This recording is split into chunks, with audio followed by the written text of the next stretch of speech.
আসসালামু আলাইকুম রহমতুল্লাহি ওবরকাতুহ। সম্মানিত দর্শক, সরকারের মদদে একটা কিংস পার্টি গঠন করা হচ্ছে। এটি এখন একেবারে নিশ্চিত এবং এ ব্যাপারে সরকারের যে প্রধান ডক্টর মোহাম্মদ ইউনূস তিনি বেশ খোলামেলা কতগুলো কথা বলেছেন এবং সেই কথাগুলো নিয়ে সারা দেশে বিতর্কের ঝড় চলছে। শুধু তাই নয়, ডক্টর মোহাম্মদ ইউনূস এই যে কিং পার্টি গঠন করছেন, সেই কিংস পার্টির গঠনের বিপরীতে যারা সমালোচনা করছেন, বিশেষ করে বিএনপি, তাদেরকে খোঁটা দেওয়ার জন্য সরকার সমর্থক, জামাত সমর্থক অন্যান্য যে সকল শক্তি রয়েছেন, তারা সামাজিক মাধ্যমে সরাসরি বিএনপিকে আক্রমণ করে বলার চেষ্টা করছেন যে বাংলাদেশে যদি কিংস পার্টি হয়ে থাকে তাহলে সেই কিংস পার্টি হলো বিএনপি। এবং এখানে বিএনপির প্রতিষ্ঠা এবং প্রতিষ্ঠাকালীন যিনি বিএনপির প্রধান ছিলেন শহীদ প্রেসিডেন্ট জিয়াউর রহমান, তাকে নিয়ে প্রশ্ন করা হচ্ছে যে তিনি ক্ষমতায় থেকে রাষ্ট্রীয় ক্ষমতাকে ব্যবহার করে, রাষ্ট্রের তেল পুড়িয়ে, রাষ্ট্রের হেলিকপ্টার ব্যবহার করে, সারা বাংলাদেশ সফর করে তিনি যেভাবে কিংস পার্টি করেছেন, ওরকমভাবে আসলে বাংলাদেশে অন্য কেউ করেনি। যারা আরেকটু এগিয়ে বলতে চান, তারা সেই বঙ্গবন্ধু শেখ মুজিবুর রহমান তার যে দল, সেই দলকেও, যেটিকে তিনি শেষ পর্যন্ত তার ক্ষমতার হাতিয়ার হিসেবে ব্যবহার করেছেন, বাকশাল, সেটাকে বাংলাদেশের প্রথম কিংস পার্টি বলার চেষ্টা করছেন। এর কারণ হলো বাকশালের যে গঠন প্রক্রিয়া, এটি অ্যাবসলিউটলি ক্ষমতায় থেকে করা হয়েছিল, ক্ষমতার মেশিনারিজকে ব্যবহার করে করা হয়েছিল এবং বাকশালের জন্যে বাংলাদেশের সকল কিছু রীতিমতো নিষিদ্ধ করা হয়েছিল এবং সকল কিছু বৈধ করা হয়েছিল, যা কিনা বাকশালের পক্ষে আর যা কিনা বাকশালের বিপক্ষে। তো বাকশালের সেই যে কিংস পার্টির ধারণা, সেটিকে লালন করে যদি জিয়াউর রহমানকে আপনি দায়ী করেন, তাহলে এরশাদ সাহেবকে দায়ী করতে হবে। এর কারণ হলো এরশাদ সাহেবের যে জাতীয় পার্টি, ওটি বিএনপি যেভাবে তৈরি করা হয়েছিল তার একটি আপগ্রেড ভার্সন বা লেটেস্ট ভার্সন। এবং তারা সেই কিংস পার্টি গঠন করে প্রায় 10 বছর শাসন ক্ষমতায় ছিল এবং এখনও পর্যন্ত বাংলাদেশের রাজনীতিতে একটি অপরিহার্য সাহায্যকারী শক্তি। বোঝার চেষ্টা করুন যে জামাত সরকারকে সহযোগিতা করছে বটে, কিন্তু জামাতের যে ইন্টারন্যাশনাল কানেকশন, ভারত কানেকশন বা অন্য দেশগুলোর সঙ্গে, বিশেষ করে মধ্যপ্রাচ্যের সাথে যে কানেকশন, সেই কানেকশনটা এখনও জাতীয় পার্টির পর্যায়ে পৌঁছেনি।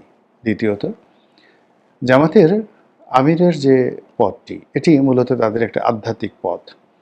এই আধ্যাত্মিক পদ পদবীর কারণে দেখা যাচ্ছে যে অনেকে জামাতের আমিরের প্রতি তারা আগ্রহ দেখাচ্ছেন, কিন্তু একজন রাজনৈতিক নেতা হিসেবে জাতীয় পার্টিতে অন্তত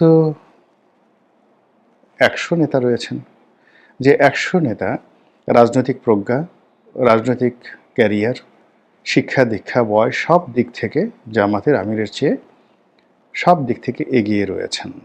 এই কারণে কি হলো, জাতীয় পার্টি যদি কোনো একটি রাজনৈতিক দলের সঙ্গে বিরোধিতা করতে চায় কিংবা কোনো একটি রাজনৈতিক দলের সহযোগী হতে চায়, ওটি যত সুন্দরভাবে একটি অ্যালগোরিদম সৃষ্টি করে, একটি সুর এবং তাল লয় সৃষ্টি করে, এটি জামাতের পক্ষে সম্ভব নয়। বরং জামাতকে নিয়ে যদি কেউ এগোতে চায়, তাকে নানা রকম ঝুঁকি ঝামেলা পোহাতে হয়। এটা একটা বিশাল মনস্তাত্ত্বিক বিষয়।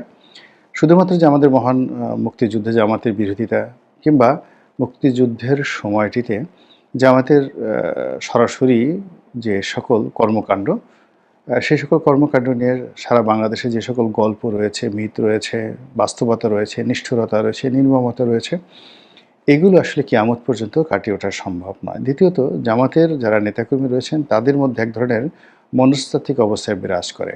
তারা সবসময় মনে করে যে তারা সৎ, তারা ভালো মানুষ, তারা শিক্ষিত সজ্জন এবং তাদের হাতেই এ রাষ্ট্র, এ দেশ নিরাপদ। এবং তারা আরও মনে করে যে তারা সবাই জান্নাতবাসী এবং জামাত করার কারণে জান্নাতে তাদের জন্য একটি বিশেষ জায়গা বরাদ্দ রাখা হবে। জামাতের যারা কর্মী তারা মর্দে মুজাহিদ, যারা মরে যান তারা শহীদ, মর্দে মুজাহিদ এবং শহীদ। এবং জামাতের যারা সাহায্যকারী তাদেরকেও জামাত বেহেশতের টিকিট অনায়াসে দিয়ে দিতে পারে। তো এরকম একটা মনস্তাত্ত্বিক বিষয় নিয়ে যখন কোনো প্রচলিত রাজনৈতিক দলের সঙ্গে তাদের বন্ধুত্ব হয়, তো সেই বন্ধুত্ব হতে গিয়ে তারা বাঁকা চোখে দেখে যে এই রাজনৈতিক যে নেতা, এরা তো অনেকেই ঘুষ খায়, দুর্নীতি করে।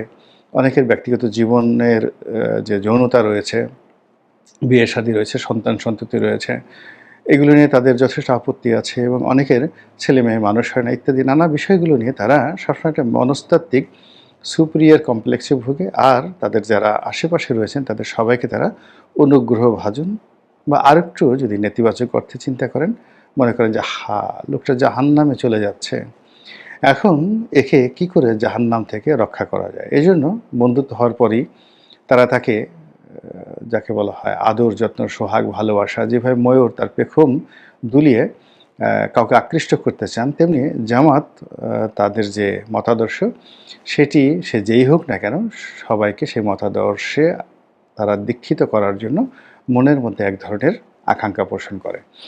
এই আকাঙ্ক্ষা পোষণ করার কারণে তাদের সঙ্গে আজ পর্যন্ত চিরস্থায়ী কোনো বন্ধুত্ব কোনো রাজনৈতিক দলের হয়নি।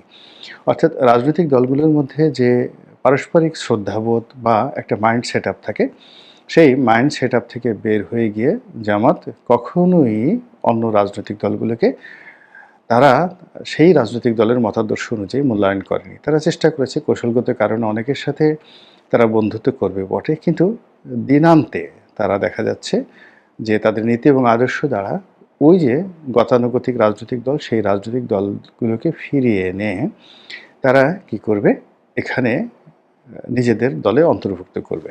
ফলে কি হলো, জামাতের সঙ্গে কারো শত্রুতা হয়, কারো বন্ধুত্ব হয়। তো এই সময়টিতে জামাতের সঙ্গে সরকারের যে বন্ধুত্ব, সেই বন্ধুত্বের কারণে সরকার আগামী দিনে মারাত্মক বিপত্তিতে পড়বে, বিশেষ করে ইমেজ সংকটে পড়বে। আর যাদের সঙ্গে শত্রুতা রয়েছে জামাতের এই মুহূর্তে, তারা সাধারণ মানুষের সিম্প্যাথি পাবে। এটাই হলো বাস্তবতা। তো যেটা বলছিলাম যে এখানে যেহেতু সরকারের যারা কর্তা ব্যক্তি রয়েছেন তাদের কারোরই রাজনৈতিক অভিজ্ঞতা নেই এবং সরকারের সঙ্গে যে সমস্ত বুদ্ধিজীবী, তারপরে যে সকল অর্থনীতিবিদ, তারাও প্রায় সবাই রাজনীতিতে অপ্রান্তীয়। তাদের অনেক গুণাবলী আছে। তাদের কারো মাথায় বিশাল টাক আছে। তাদের শরীরে বিশাল ভুঁড়ি আছে। এমন ভুঁড়ি যে তারা অনেকেই প্যান্ট পরতে গিয়ে তাদেরকে সেই বেল্ট পরতে হয়, মানে গলায় ঝুলানো বেল্ট। আদারওয়াইজ তাদের প্যান্ট যে কোনো সময় পড়ে যেতে পারে। এরকম বিশাল বিশাল পেটওয়ালা বুদ্ধিজীবী তাদের মধ্যে কিন্তু আছে। তাদের মধ্যে শুকনো বুদ্ধিজীবী আছে, চিন্তা করতে করতে তাদের জীবন শেষ হয়ে গেছে এবং তাদের গাল ঢুকে গেছে ভিতরে। কিন্তু এখনও পর্যন্ত তারা বুদ্ধির যে স্বীকৃতি ঘরে বাইরে কোথাও পায়নি। কিন্তু এই সরকারের আমলে এরকম অনেক যারা অস্থি চর্মসার লোকজন, এরকম কিছু লোকজনও কিন্তু তাদের জুটে গিয়েছে বুদ্ধিজীবী হিসেবে। তাদের মধ্যে তরুণ বিপ্লবী আছে, যুবক বিপ্লবী আছে এবং এই সকল তরুণ বিপ্লবী এবং যুবক বিপ্লবী তারা কেউ ছাত্র, কেউ পেশাজীবী, কেউ সাংবাদিক, বিভিন্ন পেশা থেকে তারা এসেছেন এবং এদেরও একই অবস্থা। বুক ভরা ভালোবাসা আছে সরকারের জন্য, আন্তরিকতা আছে। সরকারকে যেকোনো বিষয়ে সহযোগিতা করার জন্য তারা প্রয়োজনে জীবন কুরবানি দিয়ে দেবেন। কিন্তু কিভাবে যে সরকারের উপকার হবে এই কৌশলটা, রাজনৈতিক কৌশলটা তাদের কারোর মধ্যে আছে আমি এখন পর্যন্ত দেখিনি। ফলে কি হলো, সরকারের জন্য সব কিছু এই মুহূর্তে বুমেরাং হয়ে যাচ্ছে। তারা ভালো করতে গেলেও বুমেরাং হচ্ছে, খারাপ করতে গেলেও বুমেরাং হচ্ছে। তারা যে কাজটি করার চেষ্টা করছে সেই কাজটি তারা হয়তো মনে করছে এটা করলে হয়তো ভালো হবে। কিন্তু ওই যে মানুষের যে রাজনৈতিক আশা আকাঙ্ক্ষা ইচ্ছা, এই ইচ্ছাগুলোর সঙ্গে তাদের না আছে অ্যাডাপশন, তেমনি তাদের যারা বন্ধু তাদেরও অ্যাডাপশন নেই। ফলে সরকার সব ক্ষেত্রেই একের পর এক ভুল করে যাচ্ছেন এবং সেই ভুলেরই পুনরাবৃত্তি হয়ে যাচ্ছে এই কিংস পার্টি দ্বারা।